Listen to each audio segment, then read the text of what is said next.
Hello and welcome back to the Gadget Man 369 channel. Today we're going to start a new build. We're going to build the big one. You ready for that? Ready to build the big one?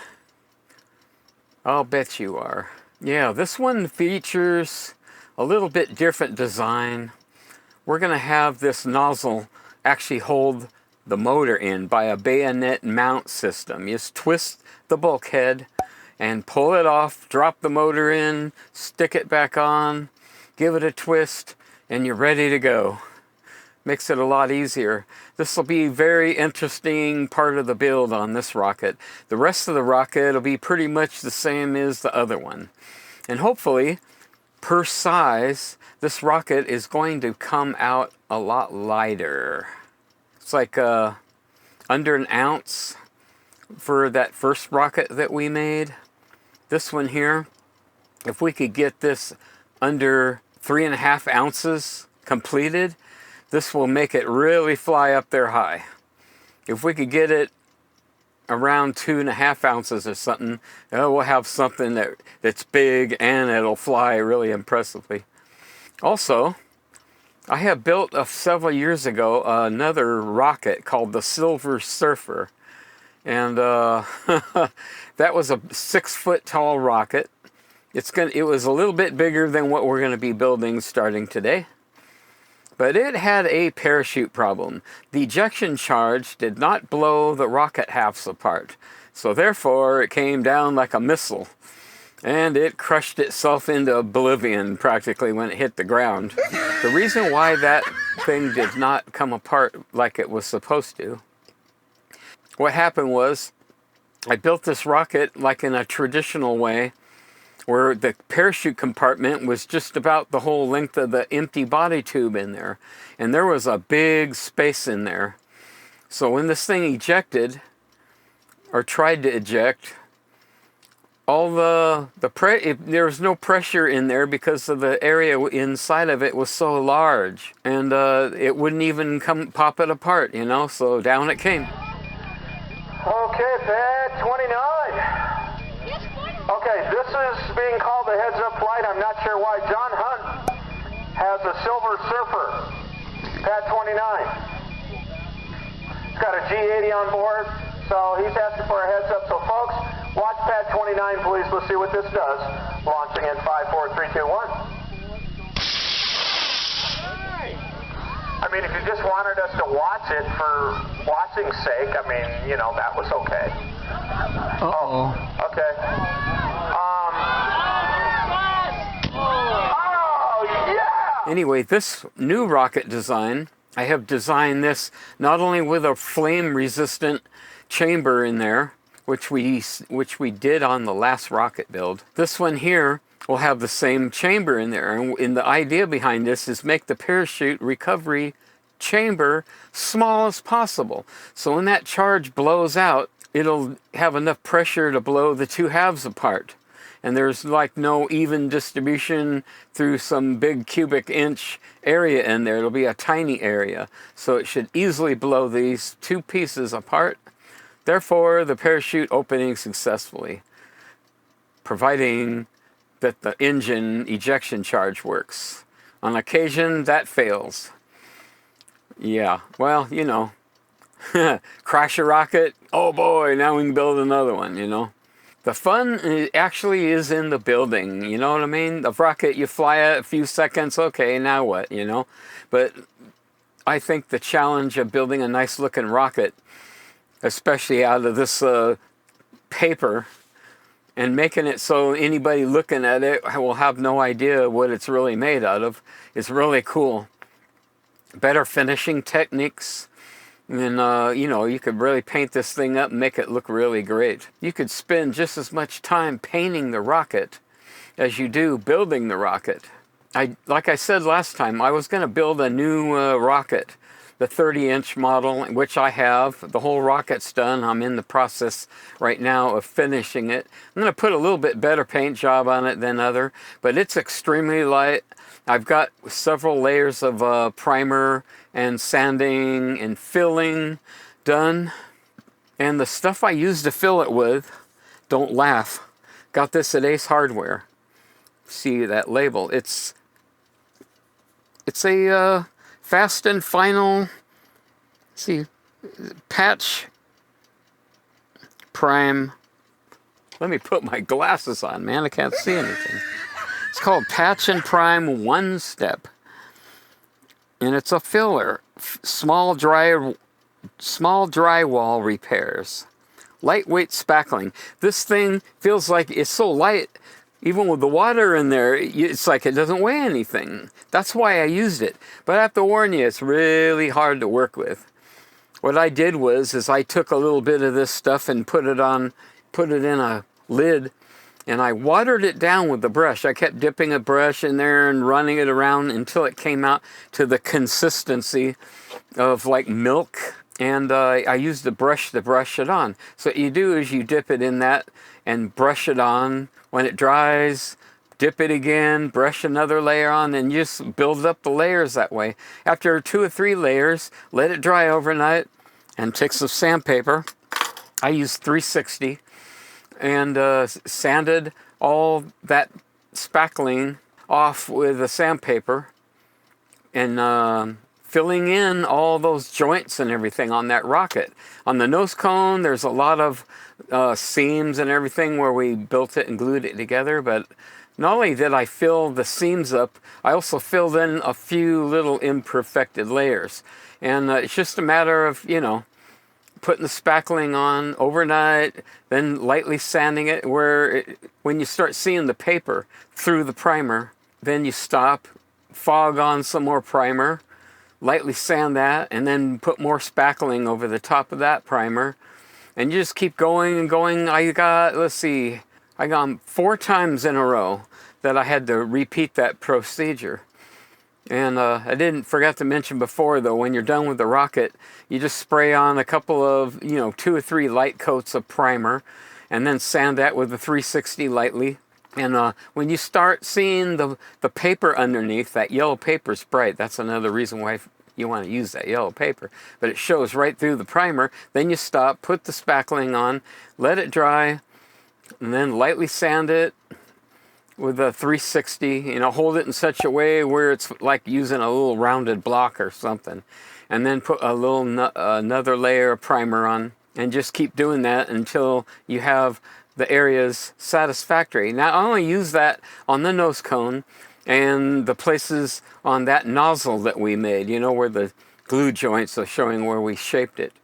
So only 2 places on that rocket. The primer will be good enough to cover everything else across the rest of the rocket. Yep.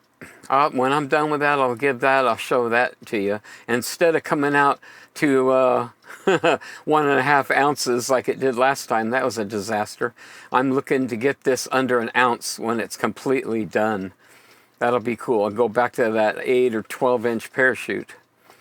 But anyway, we're gonna do the first section of this build, of the big one. Let's see if you can see that. I'll have to post that on there, so you can pause that and look at it or print it out or anything you like. That's the overall drawing of the 56-inch rocket, not quite 6 feet. It wouldn't look quite right at that tall. And here's the bulkheads, which we're going to be starting today. Okay, and I'm going to show you how to do that. We're not going to cut the bulkheads out or lay them out. We're going to make the laminated paper. And without further ado, let's get on with that. All right, here we go. Put your paper here. And here's what we're going to do. I'm going to fold this in half long ways, okay? See that? Put a finger here, and reach over with your middle finger, hold the middle down really hard. And you don't want to crease it down hard yet until you get this where you want it. Okay, now you can crease it down. Like that, okay. Now, you know what? Okay, let's see. We're gonna go 3.5 over here on this. Mark that off. Gonna need that line anyway. There we go. First mistake. There's the fold side. We're gonna go this way for obvious reasons. 1, 2, 3.5. Okay. 1, 2, 3.5. This don't need to be like right to the millionth of an inch. We're just gonna make our laminated sheets. Okay, now 3.5. I'm making them 3.5 so it'll fit underneath those pressing blocks. What do we call them? Bulkhead pressing blocks or something. 1, 2, 3. There we go. 1, 2, 3. Wait a minute. Boy, that don't look right, huh? Let's see what we got here. 1, 2, 3.5. Boy, I don't know where I got that one. Looks like I added an inch. Okay. Right here. One more. 1, 2, 3. 1, 2, 3.5. Just like that. Now,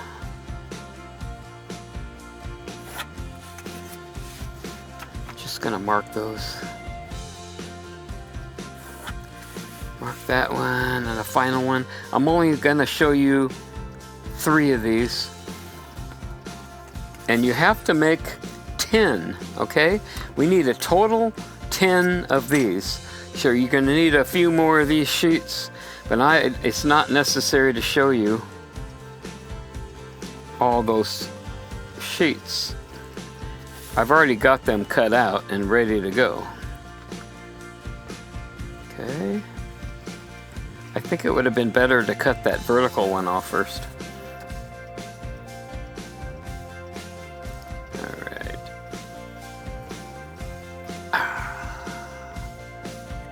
Alright.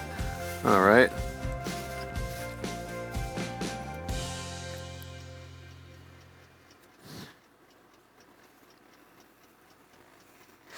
Yeah, it's better to use this X-Acto knife on this than the scissors, just because you don't have to be that accurate on these, but it's just quicker.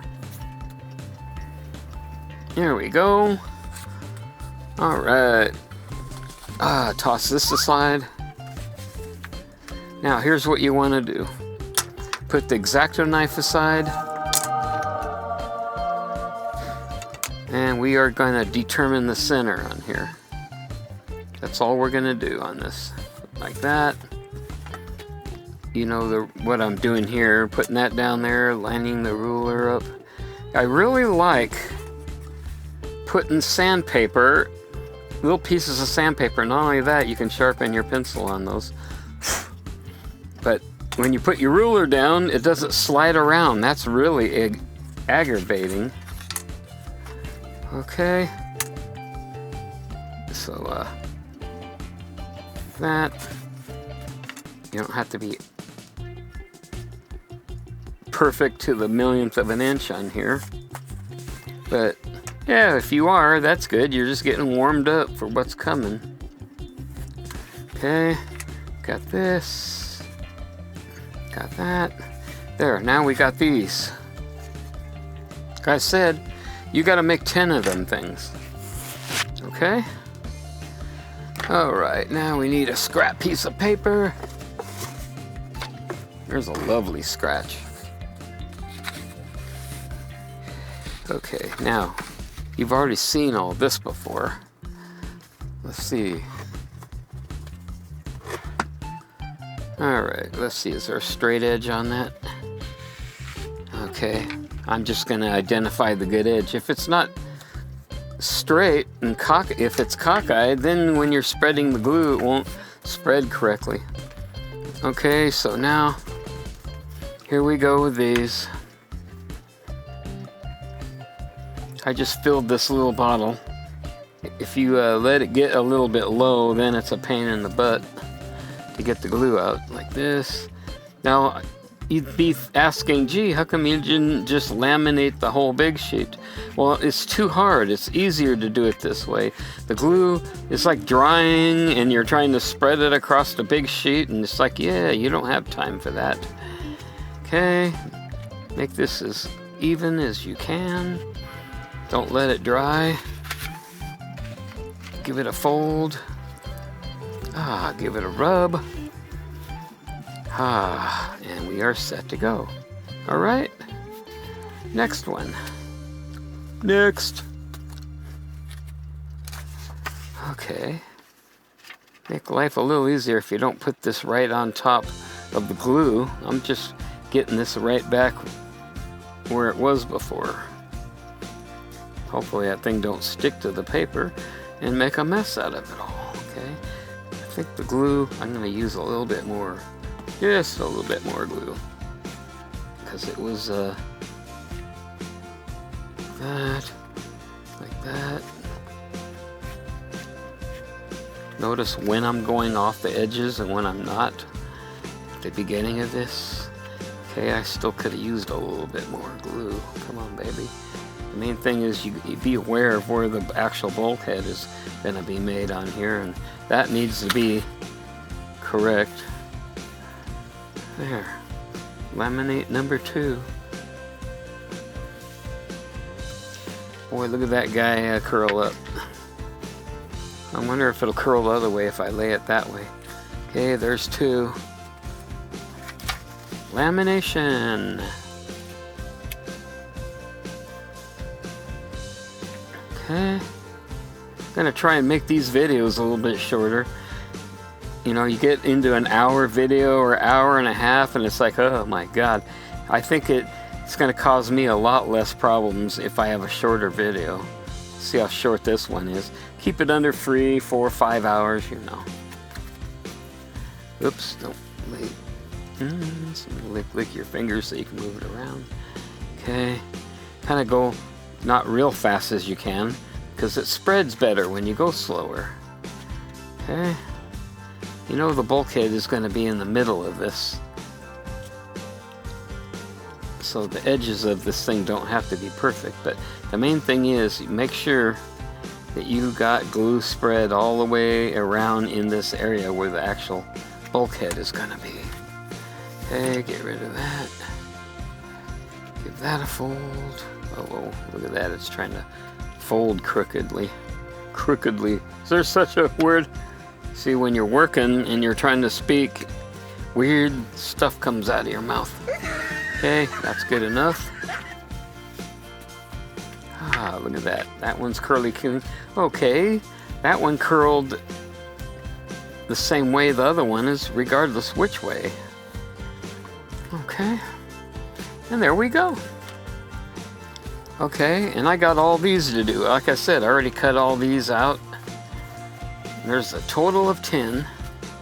We need 10. Actually, they're not bulkheads. They are called centering rings, which I embarrassingly found out later. I should know better than that. Centering rings. Okay. Now, let's get our handy dandy. I like using that word. It's kind of fun. Get rid of this. Alright, now you've seen this before. I'm going to square these up as good as you can. That way the whole thing will remain flat under there. See, now you know why I made these 3 1/4. We'll need to make some new blocks. 3 1/4, 3 1/2. Okay, I'm picky about that. Then the third one you put on here. That'll add more weight to it and press it down. Now, like I said before, don't put anything heavy on there, because it might, or it will push the glue right through the paper like osmosis, and then you're going to have one big thick laminated piece. You don't want that. And then you just set this puppy aside. Now, on my own time, I'm going to laminate these. I got a whole week to do that. Now, the reason why we're not laying out the centering ring on these, with the compass and stuff, you know that, is because it causes a problem when they're wet. What'll happen is you lay them out, they're all perfect. When these dry, this paper will actually distort and shrink a bit. And now you'll end up with centering rings that are not the correct dimensions. Okay?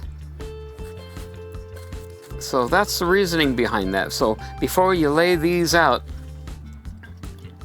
you got to let them dry fully. Now if you want to make or lay out those centering rings, you may, but you have to do it after these dry. You just check out those drawings I showed you, and it'll give you the dimensions. Okay? Those dimensions should be correct. This rocket is not going to be a build as you go and figure it out like the other one was. You know, that you saw what happened with that, man, all the rework and all this stuff. I'm hoping, because I tested it on the end of the last video, I showed you that piece that I made to test fit all the skins and everything. So this should just go together with no problem at all. All right, there you have it. We got started on the big one. Gonna keep these videos, like I said, the time down and make it a little easier on me. Boy, it gets crazy. So that was fairly easy to do. I didn't have any problems with it this time. Anyway, you'll need this ruler. And if you were smart, you would like cut a couple of pieces of sandpaper out. That's 100 grit, by the way. And that grips really good when you're laying that down. And of course, your handy dandy X-Acto knife. What is that? And you'll need a pencil, a nice sharp pencil, and a glue bottle like this. I mean, you could use the standard glue bottle, you know, that has a small tip on it, but small tips are great. I got this at Hobby Lobby. They came in a pack of 3 for, I don't know, a couple of bucks or something. That was really cheap, but I have always went back to using this because you can really get in to tight places, and it allows you to put enough glue on to get the job done. And your gluer. This one is extra wide. It was some leftover laminate from the last rocket, double layer, so that works out really nice. All right then. Well, I guess that about covers it for today. And we'll see you next week on continuing on this build. Hopefully all this will be laminated, all the sheets will be dried, and then we'll lay out and cut out all the centering rings. Yeah, centering rings, not bulkhead. A bulkhead is like that plug that we made. A bulkhead completely seals off one section from another, and that's not what this does. So it's just called a centering ring. Anyway, I hope you enjoyed this video, and we will see you next week on the Gadget Man 369. Over and out.